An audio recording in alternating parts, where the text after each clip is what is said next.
everyone! Makulimlim na umaga po sa lahat. Yan po dito sa amin sa Siongsoy sa Yingkong Village.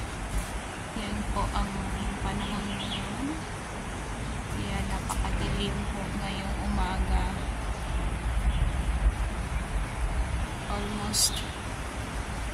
Almost raining na. And then nag-ulan na po. Mga ilang days na po siyang umuulan dito. Yan po guys. Napaka-kulimlim po ngayon. Pero okay lang naman kasi hindi po siya mainit. Hindi ko maalinsangan kasi umuulan kahit summer na. Ayan po, maganda yung pakiramdam sa pag-work dahil hindi mainit. Pero yun nga lang po, laging umuulan. But I think this rain is a blessing for all the farmers here. Because a lot of farms here in this place, at the back of our house, there are some farms. And then, ayun po yung pinagkukunan po ng gulay na i-deliver po nila sa market.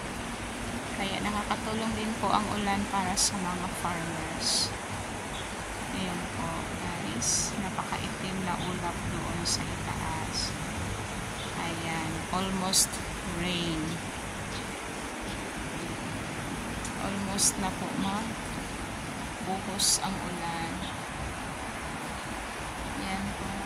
Ayan guys. Doon din pong banda. Napakaitim. Ayan.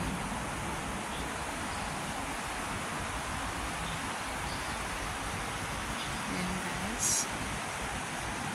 May kidlat na po.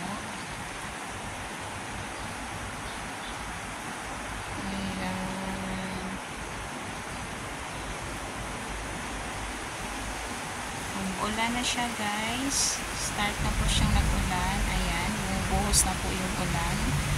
Galing dyan sa maitim na ulap.